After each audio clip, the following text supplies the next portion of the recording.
Hey, this is Christian Slater. Hi, I'm Emily Van Camp. Hey, it's Adam Carolla, and you're watching Covino and Rich. And you're watching Covino and Rich. Now you can't leave, Sarah Chalke. You're trapped, both of you. I figured we'd role play. Sarah Chalke is here. Chris Parnell. What's up, everybody? Welcome to the show. Hello, gentlemen. All right, it's How are you? Covino and Rich on a Tickle Sack Tuesday, Faction Talk 103. Now, Chris, we've had you on here in L.A. Yes. Sarah, we had you on in New York, but I was in L.A., so I never got to meet you in person. So it's a pleasure. Hello. I want to shake your hand. Hello. Congrats, Rick and Morty. The #1 show, right? You guys are excited about that? #1 rated show on Adult Swim. Yeah. Look at that, huh? Wait, hold on. You look surprised when I said that. You didn't know that? I did not. Or it could be a fake note someone made. I may have doctored the notes. Guess what, Sarah and Chris? You're on the #1 radio show. Just made that up. Just made that up. That's fantastic. Good. Yeah, made that up. Congratulations. Let me ask you, when people when people call you out for things you've been in, what is the one that actually irritates you? Because I'm thinking of all the things you've done, and they're all great projects. But is there one where you're like, oh god damn, stop calling me out for that show or that bit or something? Is there one that bothers either one of you? Ernest Goes to School. Oh, you were in that? Yeah. I played the tuba. He's serious? Spot played the tuba, but not in a movie. I never played the tuba. You look like a guy that would play the I tuba. do look like a guy that would play Wait, the I tuba. thought you played the tuba. I never played the tuba. The tuba is very hard to play. It is. In my mind, you played I didn't the tuba. play it. All right. I played the cello for 7 years. Sarah Really? But I'm completely Tuba. tone deaf, so everyone would be tuning their cellos, and they'd be like, you got it? I'd be like, yep. And so if there was no one to tune mine, I would just spend the entire concert with my bow like a 1/4 millimeter above the strings. Were you You first were cello the person or that second? faked it? You faked in concert? In concert. Oh, my I faked it. God. I faked it. Yeah, that's the one commonality we have as a show. We're all very different, but we all played like in band in high school and things like that. Not high school, but junior high for me. Yeah. I had to stop at a certain point in my life because it was like sports. We didn't have the choice to do both in my school. Like you had to either play sports or play music. What was your instrument? Trumpet. Trumpet. Yeah. Cool. Yeah, Cool. I know what they did. Yeah. First trumpet, guys. Yes, oh, wait a minute. Is that for real? Is that you? Oh, my God. That is you with a tuba. I was not lying. I thought you were And there's shitting Jim us. Varney. You God. own? Yeah, you do own that tuba. Wow. Right? I was going to say Yeah. between people know you from Scrubs, from Roseanne, and I just rewatched the whole How I Met Your Mother series.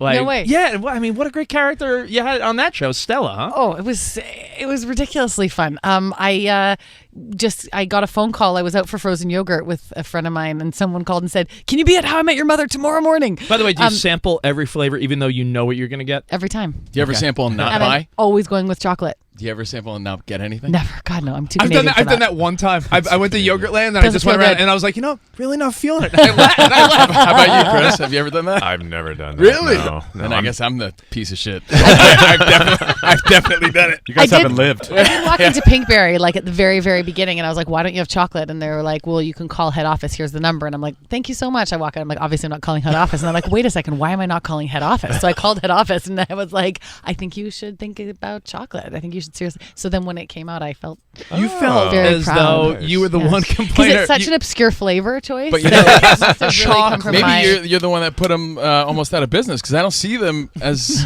often as I used to. on the East Coast, I It think was there's the more. second more they brought in Pinkberries. chocolate. Right, yeah, you ruined the whole game plan. Yeah. Now I'm looking at all your credits from all the things both of you have done. By Are the there- way, between the both of them, they've been I on think everything. You've been on every show that has been on television over the last Chris 10 Parnell plus was on years. Seinfeld. Did we talk about that last time? I don't think so. Because Spot, you're such a Seinfeld buff. He's like a Seinfeld buff. It was kind of a forgettable role.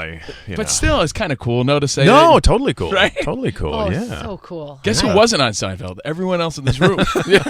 Thanks for making us feel good about it. I went Way to to a I went to a Seinfeld taping when I was 16. No way. And 4 of my girlfriends came to visit me from Canada when I was taping the Roseanne show, and we all went to Venice Beach to get our belly buttons pierced.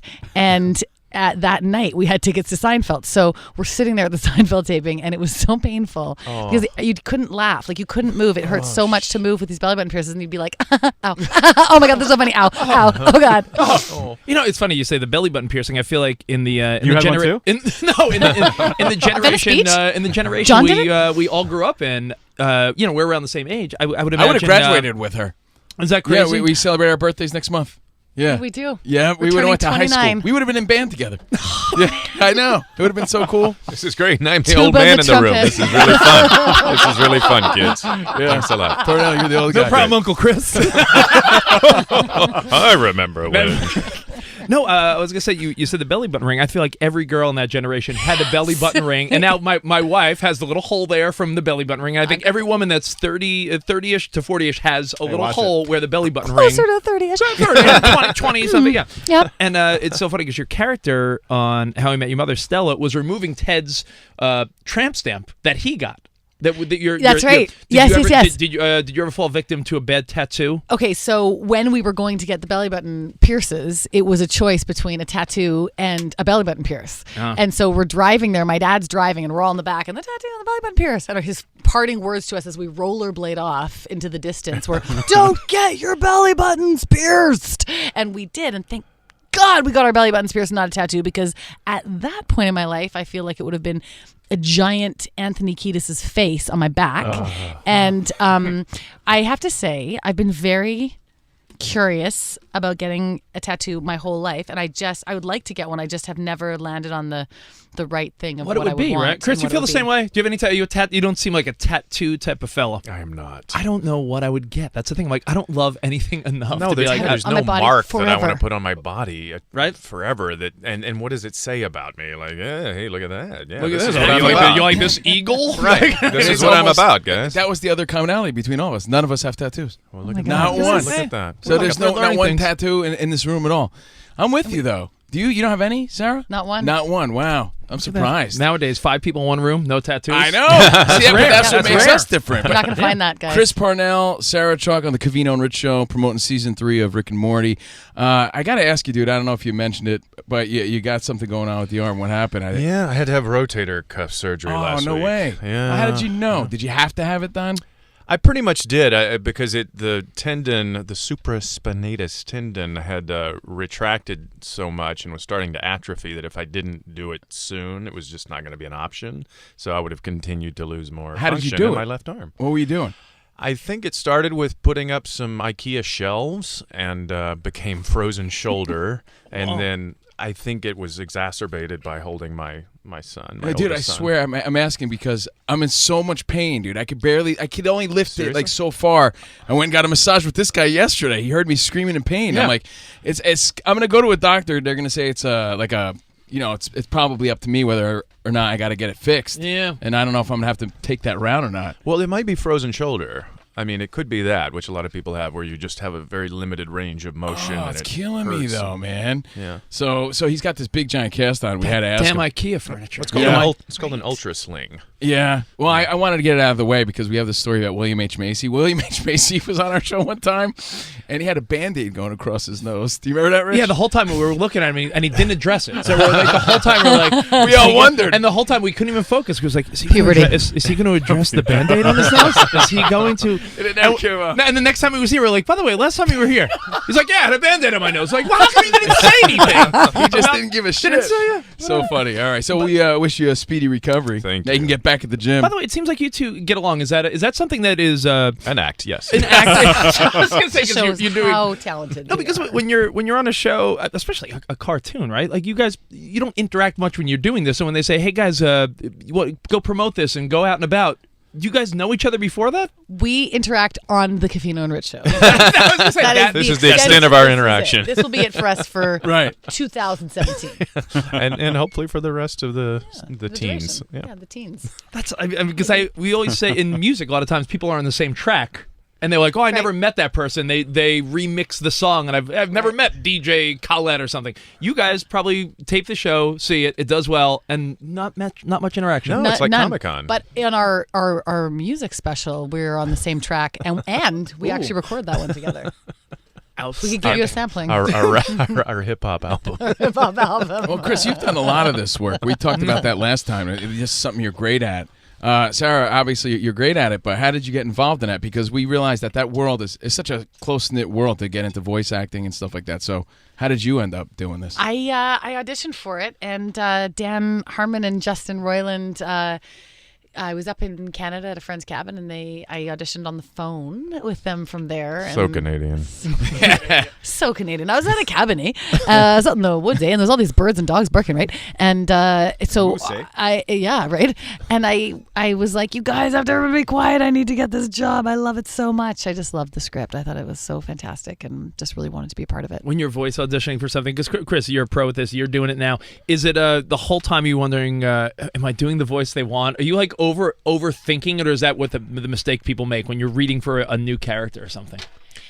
I can only imagine overthinking that. I think, for recording Rick and Morty, I mean, it's really, you're kind of in a vacuum. You're by yourself in the room. And you go line by line. So you just, I haven't sort of had the experience of overthinking it. It's more getting into the mindset of, obviously you don't have anyone else in the room with you, and you don't have the aliens and the cloud farts and the two-headed testicle monsters that are in the scene with you. You don't have them there in the room. And so it's really about kind of being able to visualize a cloud fart. that. A cloud fart. Yes. The cloud farts. Now, Rich is like a one and done type of guy, meaning what does that mean? We do something, and then you don't give a shit about ever checking it out again. I'm wondering, when you guys do the voiceovers, do you actually watch the cartoon when you're done? Do you sit down and enjoy it? Or do you just say, fuck it, I did it, I'm done? No, not with Rick and Morty, man. Really? I'm such a fan of the show. Yeah. I Really? love it. I think I am a huge geek for animation. Probably because I have no skill whatsoever to be able to draw. And I just, it's fun because, you read the script and you can't imagine what that's actually going to look like. You must be like, holy shit, look at how they bring it to life and everything. Yeah, it's so cool. And it's so long between the time that you do it and it actually gets animated and on the air. It's like I've usually forgotten almost all of it. And then to see how it came out. Yeah. I read something about this, Chris, that you normally nail it on the first take, but they make you do it like 30 other times, I guess maybe as backup, and then end up using your first take anyway. Well, they say that. I don't know that that's... As far as you are, they say pissed about they say it's him and Sinatra, right? First take. Yeah, that's it. Chris Parnell. They're sitting here wasting so tired of being compared to Frank Sinatra. Would you stop it? You know what they do say about you from your SNL days? You were the Iceman. You would never crack during a joke. Now, I always wonder if that's frowned upon, because I feel like Jimmy Fallon made a career of doing the slight giggle. Served him pretty well. I know. I was gonna say, was that something that you just took pride in? Like, listen, I will not break character in this scene. I think Jimmy just has a lot more joy in his heart than I do. He's just a happier person. No, I approached it. It was kind of, I think, obsessive in some ways. I mean, it's like I'm an actor. I'm going to be in the scene, and I'm going to interact in the scene with the fellow characters and my fellow characters. And so it wasn't too hard most of the time. It was hard during Cowbell.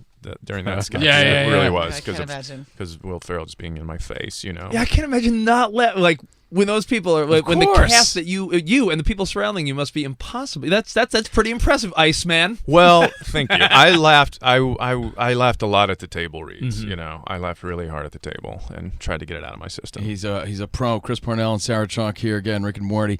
Now, he mentioned Roseanne before. It's coming back. You're part of it, right? You're part of it, is what we read. But on what level? That's what we don't know.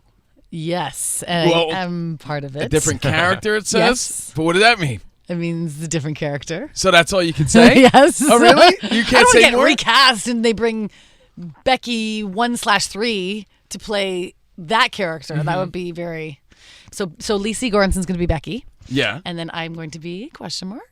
So you can't say, or you don't know? I actually just met with a few of the writers a couple days ago, and I'm super excited. You are? Yeah. Yeah, so when you got wind of it, how did you find out? Like everyone else? Were you just reading, oh, wow, she's interested in bringing the show back, or were you part of it from the get-go? Yeah, they'd called me a little bit before that and told me that they were going to be rebooting the show, and I think it's such a great idea. I think it is too, because think of people love the nostalgia of that generation, and you see something. I loved it for the corny factor, but like Fuller House on Netflix, a lot of these shows they did well because people love to reminisce more than ever. Yeah. And Roseanne was just a great show. It was a great show, and it holds up. Like the episodes, if you watch them today, they just hold up. And I would imagine they're going to push boundaries even further, right? Because for the time it pushed boundaries, But now Yes. we live in a different time, so it's Yeah. probably going to be even more extreme, or it Yeah. has to be. Yeah. Wow. That's what Yeah. you expect from Yeah, Roseanne. no, they for would sure. say they would say what Roseanne and Married with Children were the two shows at the time, probably that Really pushed those the boundaries. envelope. Yeah. Yep. Yeah, For sure. Well, that's awesome. Well, we're happy for you doing that, and we're happy for you guys with this show, huh? #1 rated on Adult Swim. Yeah. Not so bad, not so shabby. I heard you're not on social media at all. Are you, Sarah? Where people can hit you up and say hi? I am. I joined 1999, and I've joined Twitter. Wow, you're in. Hold on, Chris. the why, Twitter. why are you not on though? I mean, I know you got a life and a family, and you're busy, and you got one hand and everything. You know, but I barely keep And a up frozen with shoulder. Yeah.